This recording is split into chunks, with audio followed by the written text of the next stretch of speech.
బావా అటు పోయి దొడ్లేకి పోయి ఆవుకు గెట్టేసేస్తా బావా. వేస్తే వేసినావు కానీ ఏంద్రా వైర్లు అన్నంత చిందర వందరగా మర్రి చెట్టు ఊడల మాదిరి అల్లాడిస్తున్నావు. ఎవరిని తెగిపోయి షాక్ కొట్టాను ఆవులకి పాపం. అట్లా చెప్పన్నా, కొంచెం కూడా భయం లేదన్నా. ఏం చాకొట్టాలే బావా, తెగిపోతే నువ్వు అతకలేసి నీకు బాగా తెలుసు కదా నీకు.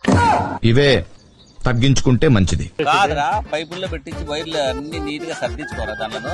ఓర్కండి బావా, అవేం కావు కానీ మేము చిన్నప్పటి నుంచి అట్లే ఉన్నాయి. ఏం కావురా బావా. అయినా నీదేం పోతుంది, మేం కదా 24 గంటలు ఇక్కడ ఉండేది. ఏం దావును కరెంట్ పోలు కట్టేసినావు. ఈ వర్షాకాలంలో వానలు పడి షాక్ కొట్టేనరా. ఏందో బావా నీ షాక్ కొట్టినాల నుంచి మమ్మల్ని అందరినీ భయపెట్టి చంపుతాండవు షాక్ షాక్ అని. ఏం కదరా బావా, పోదాంరా. ఏం లేదా కరెంట్ షాక్ కొట్టినాడు అట్లా అనిపిస్తుందిరా. రైతు సోదరులారా జాగ్రత్త. పశువుల షెడ్డులో వైర్లను ఇనుప పైపులకు చుడితే అది మీ పశువులకు మీకు ప్రాణాల మీదకు తెస్తుంది.